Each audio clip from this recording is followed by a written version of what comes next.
बुलढाण्यातील चिखला गावात झालेल्या वादात मुख्य आरोपी सरपंच गणेश काकड पोलिसांसमोर आत्मसमर्पण करणार आहेत। गावातल्या वादानंतर सरपंच काकड पहिल्यांदाच समोर आलेत। शिवछत्रपतींचा पुतळा हटवण्यावरून वाद झाला होता। यानंतर आता पहिल्यांदाच सरपंचांनी आपलं मत मांडलेलं आहे। त्या 2-3 दिवसांमध्ये जे माझ्या चिखला गावातील वातावरण हे जे दूषित झालेलं आहे त्याची सत्यता, माझी विनंती आहे सर्वांनी अगोदर सत्यता तपासावी व त्याची पडताळणी करावी की त्यामागची सत्यता काय आहे।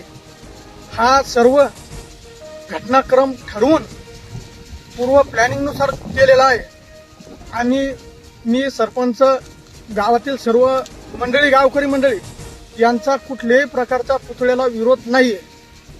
आमच्या गावामध्ये 3 तारखेला पुतळा बसवला, 4 तारखेला सकाळी निदर्शनात आल्याच्या नंतर आणि 5 आणि 6 तारखेला 2 दिवस गाव पातळीवर गावाची मीटिंग घेतली। गावातील आमच्या चिखला गावातील वंजारी समाजाचे, मराठा समाजाचे, माळी, सुतार, लोहार सर्व जाती धर्माच्या लोकांनी बोलवलं, सर्वांना बोलवलं मंदिरामध्ये गावातील व त्यांना ती परिस्थितीची जाणीव करून दिली।